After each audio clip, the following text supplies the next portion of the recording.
আপনারা দেখছেন political science Bangla, আর আমি সঙ্গে রয়েছি SRH নিশান। আজকে আমরা এই ভিডিওতে আলোচনা করব SLST 2025-এর সিলেবাসে অন্তর্ভুক্ত পলিটিক্যাল সিস্টেম নিয়ে কিছু গুরুত্বপূর্ণ ওয়ান লাইনার। আমরা এর আগের ভিডিওগুলোতে MCQ আকারে দেখার চেষ্টা করেছিলাম, কিন্তু সময় কম থাকার জন্য আগামী মাসে যেহেতু আমাদের এক্সাম রয়েছে, সেই জন্য আমরা MCQ এর পরিবর্তে এখন আমাদের পরপর ভিডিও আসবে ওয়ান লাইনারকে বেসড করে।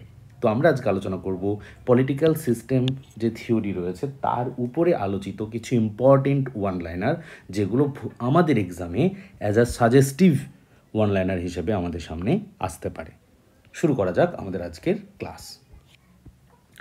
আমরা আজকের ক্লাসে প্রথমেই বলেছি যে আমাদের আলোচনার বিষয় সিস্টেম থিওরি। সিস্টেম থিওরিতে ডেভিড ইস্টন সম্পর্কিত যে আলোচনাগুলি রয়েছে, ডেভিড ইস্টন আমাদের সিলেবাসের মধ্যে রয়েছে। সেই সিলেবাসের আলোচনার পোর্শনে প্রথম যে বিষয়টি আমরা এখানে আলোচনা করব সেটি হচ্ছে যে সিস্টেম থিওরি ডেভিড ইস্টনের বক্তব্য কিভাবে শুরু হচ্ছে এবং কোন কোন ওয়ান লাইনারগুলো আমাদের এক্সামের জন্য ইম্পর্টেন্ট। তো প্রথমে আমরা যে ওয়ান লাইনারটি পাচ্ছি সেটি হচ্ছে ডেভিড ইস্টন 1953 সালে দ্য পলিটিক্যাল সিস্টেম গ্রন্থে পলিটিক্যাল সিস্টেম ধারণা দেন। অর্থাৎ সিস্টেম থিওরির আলোচনাতে যেহেতু ডেভিড ইস্টনকে নিয়ে আমরা আলোচনা করছি, তাই প্রথমে শুরুতেই তার কে দিচ্ছেন, কার ধারণা দিচ্ছেন আর কোন গ্রন্থে দিচ্ছেন সেটা আমরা এখানে উল্লেখ করেছি। অর্থাৎ পলিটিক্যাল সিস্টেমের ধারণাটি দ্য পলিটিক্যাল সিস্টেম গ্রন্থে ডেভিড ইস্টন 1953 সালে দিয়েছেন। এখানে আমরা 3টে MCQ প্রশ্ন কিন্তু পেয়ে গেলাম, যে পলিটিক্যাল সিস্টেম গ্রন্থ কবে প্রকাশিত হয়, কোন গ্রন্থে পলিটিক্যাল সিস্টেম ধারণা ডেভিড ইস্টন দিচ্ছেন, বা পলিটিক্যাল সিস্টেম ধারণাটি কার। তাহলে 3টে MCQ এখানে আমাদের রেডি হয়ে গেল একটি ওয়ান লাইনারের মাধ্যমে। সেকেন্ড, ইস্টন রাজনৈতিক ব্যবস্থাকে একটি ইনপুট আউটপুট মডেল হিসেবে ব্যাখ্যা করেন। অর্থাৎ এখানে আমরা একটা MCQ পেতে পারি যদি প্রশ্ন এমন হয় যে ডেভিড ইস্টন পলিটিক্যাল সিস্টেমকে কিভাবে ব্যাখ্যা করেছেন, তাহলে তার উত্তর হচ্ছে ইনপুট আউটপুট মডেল। 3 নম্বরে বলা হলো রাজনৈতিক ব্যবস্থা হলো সমাজের সেই অংশ যা বাধ্যতামূলক, অথরিটেটিভ অ্যালোকেশন অফ ভ্যালুস।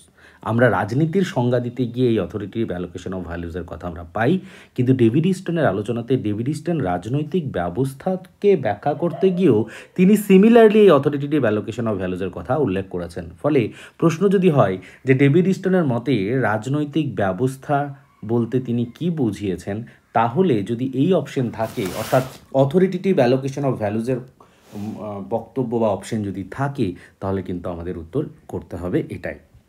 4 নম্বরে বলা হলো যে এই যে আমরা ইনপুট আউটপুট 2 নম্বরে বলে এসেছি, সেটাকে রিলেট করে 4 নম্বরের ওয়ান লাইনার, ইনপুট বলতে বোঝায় জনগণের দাবি, ডিমান্ড ও সাপোর্টকে।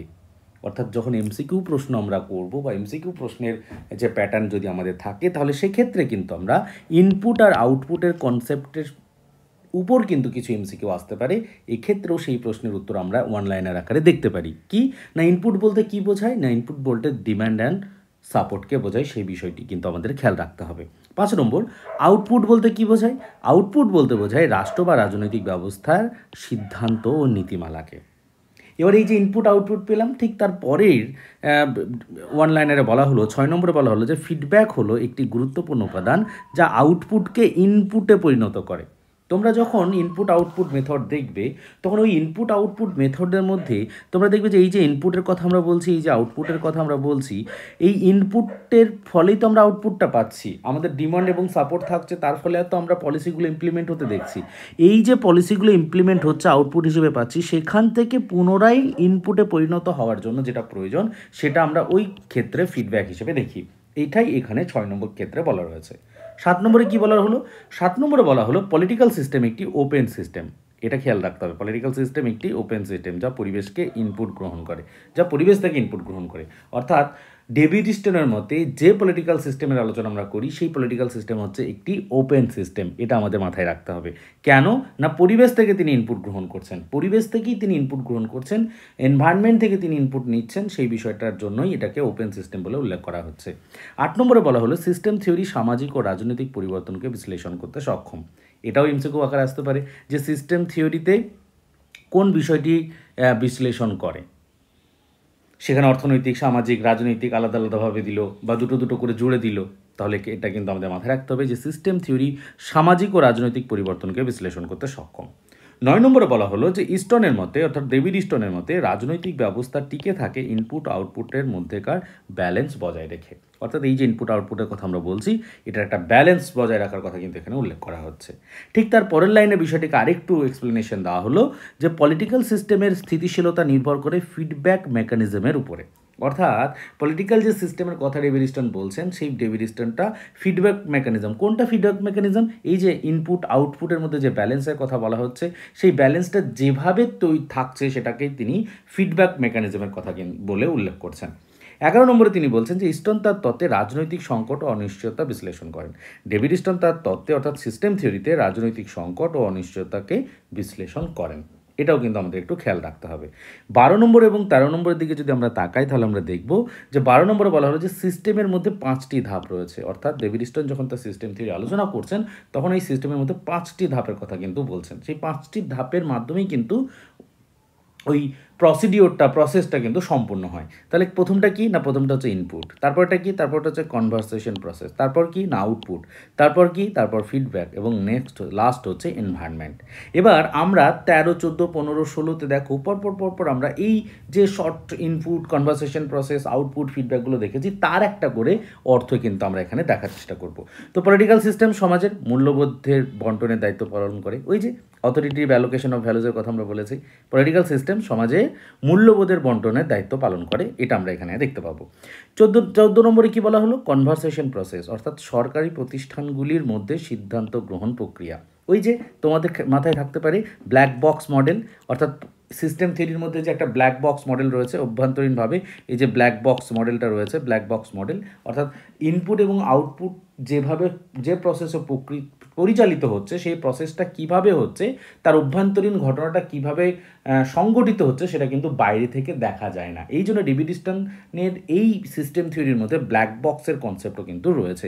সেটাই বলা হচ্ছে যে কনভারসেশন প্রসেস, অর্থাৎ সরকারি প্রতিষ্ঠানগুলির মধ্যে সিদ্ধান্ত গ্রহণ প্রক্রিয়া যে সম্পাদিত হয়, সেই জায়গাটা এখানে ব্যাখ্যা রয়েছে। 15 নম্বরে বলা হলো সিস্টেম থিওরিকে বাস্তবিক প্রেক্ষাপটে রাজনৈতিক বিশ্লেষণের সহায়ক, অর্থাৎ সিস্টেম থিওরি রিয়ালিটির উপর ডিপেন্ড করেই পলিটিক্যাল অ্যানালিসিস করে থাকে বলে উল্লেখ করা হচ্ছে।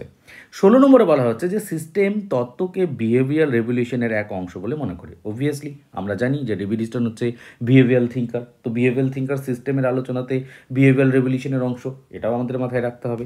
17 নম্বরে বলা হলো স্টোনের মতে রাজনৈতিক স্থিতিশীলতা বজায় রাখতে গেলে লেজিটিমেট সাপোর্ট দরকার। এই লাইনটা কিন্তু ভীষণ ইম্পর্ট্যান্ট। যেহেতু আমরা সিস্টেম থিওরি আকারে পড়ছি না, ওয়ান লাইনার আকারে পড়ছি, কিন্তু আমাদের বিষয়গুলোকে মনে রাখার জন্য কয়েকটা শব্দকে একটু মনে রাখা দরকার।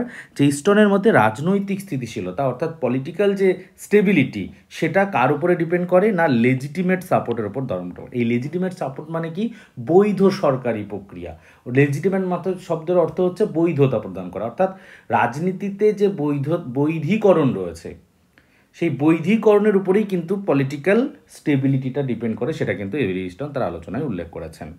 18 নম্বরে বলা হচ্ছে স্টোনের তত্ত্বে এনভায়রনমেন্ট হলো সিস্টেমকে প্রভাবিতকারী বাহ্যিক উপাদান। 18 নম্বর পয়েন্টে কি বলা হলো? স্টোনের তত্ত্বে এনভায়রনমেন্ট হলো সিস্টেমকে প্রভাবিতকারী বাহ্যিক উপাদান, অর্থাৎ যে সিস্টেমের কথা ডেভিড স্টোন বলছেন, সেইটা এনভায়রনমেন্ট হচ্ছে বাহ্যিকভাবে প্রভাব বিস্তার করে এরকম একটি বিষয়। 19 নম্বরে বলা হলো যে পলিটিক্যাল সিস্টেম এক ধরনের ডায়নামিক ইকুইলিব্রিয়েশন। কেন এটা বলা হলো? এই জন্য বলা হলো, ইকুইলিব্রিয়াম শব্দটার অর্থ হচ্ছে যে ব্যালেন্স তৈরি করা, সামঞ্জস্য তৈরি করা, যে ডায়নামিক বিভিন্ন রকমভাবে, অর্থাৎ ভেতরে এক ধরনের ব্যালেন্স, বাইরের এক ধরনের ব্যালেন্স, ইনপুট আউটপুটের মধ্যে এক ধরনের ব্যালেন্স, ফিডব্যাক মেকানিজমের মধ্যে একটা ব্যালেন্স, অর্থাৎ বিভিন্ন রকমভাবে বিভিন্ন ওয়েতে বিভিন্ন পথে যে ধরনের একটা সামঞ্জস্য তৈরি করার চেষ্টা করা হয়, সেটা এখানে উল্লেখ করা হয়েছে। 20 নম্বরে বলা হলো যে সিস্টেম তত্ত্বে সরকারকে একটি ব্ল্যাক বক্স হিসেবে উত্থাপন করা হয়। রিমেম্বার, আমি অলরেডি এটা মেনশন করে দিয়েছি যে সিস্টেম তত্ত্বে সরকারকে একটি ব্ল্যাক বক্স হিসেবে উত্থাপন করা। এই যে আমরা বলেছি, দেখো লেজিটিমেট সাপোর্টের কথা আমরা বলেছি, তার সাথে সাথে আমরা কনভারসেশন প্রসেসের কথা বলেছি। এই যে কনভারসেশন প্রসেস, সেটাকেই আরেকটু উল্লেখ করে এই ব্ল্যাক বক্সের কথা কিন্তু এখানে উল্লেখ করা হলো। রিমেম্বার যে পলিটিক্যাল সিস্টেমে ডেভিড স্টোনের আলোচনাতে ব্ল্যাক বক্স মডেল কিন্তু ভীষণ ইম্পর্টেন্ট। অনেকবার আমরা বিভিন্ন এক্সামে কিন্তু দেখতে পাবো যে এটা এসেছে বা জিজ্ঞেস করা হয়েছে প্রশ্ন হিসাবে। 21 নম্বরে বলা হলো যে এ ফ্রেমওয়ার্ক ফর পলিটিক্যাল অ্যানালিসিস 1965 গ্রন্থে ইস্টন তার তত্ত্ব উন্নয়ন করেন। অর্থাৎ এখানে দুটো গ্রন্থ আমাদের এখানে উল্লেখ করতে হবে, যে তার সিস্টেম থিওরির আলোচনা পলিটিক্যাল সিস্টেমে পাচ্ছি 1953-তে, আর 1965-এ তিনি আরেকটি গ্রন্থ উল্লেখ করছেন, সেটা হচ্ছে ফ্রেমওয়ার্ক ফর পলিটিক্যাল অ্যানালিসিস। এটা আমাদের একটু মাথায় রাখতে হবে। 22 নম্বরে বলা হলো সিস্টেম তত্ত্ব ক্ষমতা, নীতি ও প্রতিক্রিয়া বিশ্লেষণের একটি সামগ্রিক পদ্ধতি। এটাও ঠিক। 23-এ বলা হলো জনগণের প্রতিক্রিয়াকে ফিডব্যাকের মাধ্যমে পরবর্তী নীতিতে প্রতিফলিত করা হয়। অর্থাৎ আগেই আমরা এটাকে মেনশন করেছি। 24 নম্বরে বলা হলো রাজনীতিকে একটি সচল প্রক্রিয়া প্রসেস হিসেবে দেখা হয়। আর 25 নম্বরে বলা হচ্ছে ইস্টনের মতে একটি রাজনৈতিক ব্যবস্থা তখনই সফল হয় যখন তার জনগণের চাহিদা পূরণ করতে পারে। আর 26-এ বলা হলো সাপোর্ট দু ধরনের হয়, স্পেসিফিক এবং ডিফিউজ সাপোর্ট। এই হচ্ছে পলিটিক্যাল সিস্টেম থিওরির ডেভিড ইস্টনের আলোচনার গুরুত্বপূর্ণ কিছু ওয়ান লাইনার। এছাড়াও অনেকগুলো ওয়ান লাইনার আমরা পাবো। অ্যাজ আ স্যাম্পল বা অ্যাজ আ ইম্পর্টেন্ট হিসেবে আমরা এটা রাখলাম। যখন তোমরা পড়বে সিস্টেম থিওরি বিভিন্ন কনটেক্সট থেকে, তখন আরও এইরকম ওয়ান লাইনার তোমরা পেতে পারো। এই ছিল আজকের ভিডিওর আলোচনা। ভালো লাগলে লাইক, কমেন্ট এবং শেয়ার করো।